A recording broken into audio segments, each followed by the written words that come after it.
ببخشین خانم، شما پنجره هستین؟ چطور مگه؟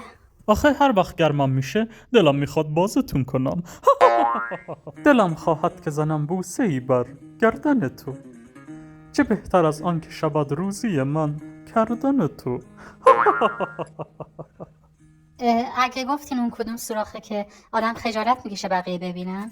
این که معلومه، سوراخ جوراب. قربان بیاین به هم دیگه حرفای بد بزنیم. یعنی چه جور حرفایی؟ حرفای خیلی زشت. باشه، کیرم تو کستنت. من تو فکرتم شدید میکنی راحت زندگی تو، چی داری توی چشات خرق میکنه یه تایتانیکو، صد بار از روی غرورم رد شدی عیبی نداره،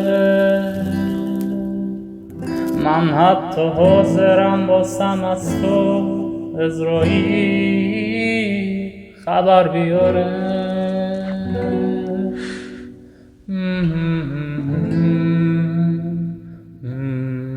وزیر اعظم، من حتی اگه تو کونم عروسی هم بشه تو عروسی دعوا میشه کونم و پاره میکنن. در ازای هر تیری که در تاریکی رها کردم کیری در روشنایی نصیبم شد. غمگینم مثل دستشوی پادگان که تا حالا کونه هیچ دختری رو ندیده.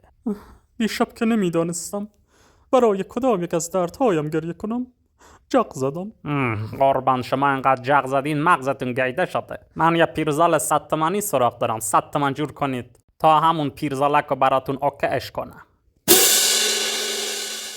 پدر جان، یه 100 تومن میشه به من بدین؟ یه پیرزالکی از برم بگم.